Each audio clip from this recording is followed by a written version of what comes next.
উজানের ঢল ও বৃষ্টিতে সুনামগঞ্জের দোয়ারা বাজারে বেড়িবাঁধ ভেঙে 10টি গ্রামসহ বিস্তীর্ণ এলাকা প্লাবিত হয়েছে। সড়ক তলিয়ে যাওয়ায় বন্ধ আছে সুনামগঞ্জ তাহিরপুর যান চলাচল। এদিকে আগামী দুদিন বৃষ্টির পূর্বাভাস দিয়েছে আবহাওয়া অফিস। সেই সাথে সীমান্তের ওপারে চেরাপুঞ্জিতে 24 ঘন্টায় 441 মিলিমিটার বৃষ্টি হওয়ায় পরিস্থিতির অবনতির আশঙ্কা করছে পানি উন্নয়ন বোর্ড। এখন জন্ম সনদ দিয়ে খোলো বিকাশ স্টুডেন্ট অ্যাকাউন্ট। নিজের বিকাশ নিজে কর। শনিবার সন্ধ্যা থেকে সুনামগঞ্জে টানা বৃষ্টি, সেই সাথে উজানের ঢলে রোববার বিভিন্ন সড়ক ও বাঁধ ভেঙে পানি ঢুকেছে লোকালয়ে। দোয়ারাবাজার উপজেলায় একটি বাঁধ ভেঙে প্লাবিত হয়েছে লক্ষ্মীপুর, নোয়াপাড়া, রসরায়, সুলতানপুর, হাসনবাহার গ্রামসহ বিস্তীর্ণ এলাকা। টানা বৃষ্টিতে পানি বাড়তে থাকায় আতঙ্কে স্থানীয়রা। উঠো পারে সম্ভব মানে যে বন্যা চলছে আমরা একটা চিন্তা আছি কি করব। রাস্তার পানি গড় ঢুকবার সম্ভাবনা আছে, আমরা কয় যাইতাম। পাহাড়ি ঢলে সুনামগঞ্জ তাহিরপুর সড়ক তলিয়ে যাওয়ায় বন্ধ আছে যান চলাচল। আরও কয়েকটি উপজেলার সড়কেও পানি উঠেছে। এদিকে বৃষ্টি অব্যাহত থাকায় পরিস্থিতি অবনতি হতে পারে বলছে পানি উন্নয়ন বোর্ড। বৃষ্টিপাত যদি উজানে অর্থাৎ চেরাপুঞ্জিতে অব্যাহত থাকে তাহলে আমাদের যে নদ নদী আছে পানি বৃদ্ধি পেতে পারে এবং যে বিভিন্ন পয়েন্টে বিপদসীমা অতিক্রম করতে পারে। তবে যেহেতু মাঝারি ধরনের বৃষ্টিপাতে ভারী বৃষ্টিপাতের পূর্বাভাস আছে, সেক্ষেত্রে বিপদসীমা অতিক্রম করলেও খুব বেশি স্থায়ী হবে না। বৃষ্টি ও উজানের ঢলে নেত্রকোনায় সোমেশ্বরী সহ 4টি নদীর পানি বাড়ছে। এদিকে উত্তরেও পানি বাড়তে থাকায় তিস্তা ব্যারেজের 44টি স্লুইস গেট খুলে দিয়েছে পানি উন্নয়ন বোর্ড।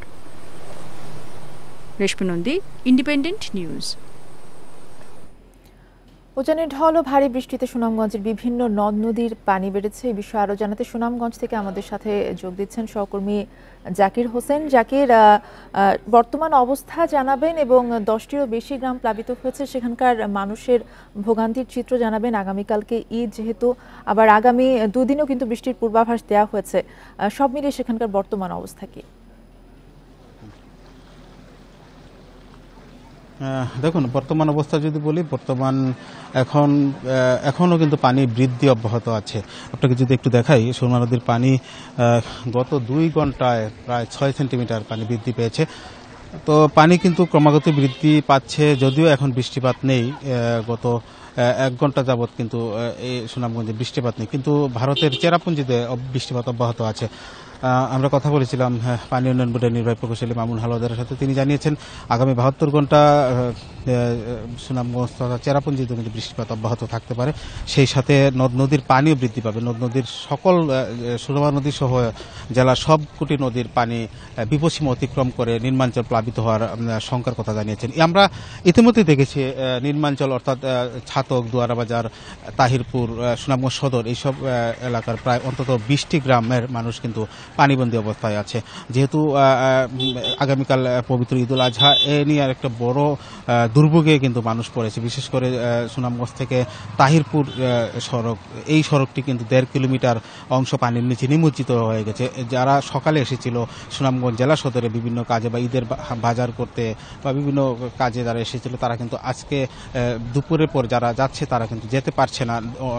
অন্য বিকল্প হয়তো, অর্থাৎ নৌকা দিয়ে যেতে হচ্ছে, এতে করে বাড়তি অর্থ গুনতে হচ্ছে।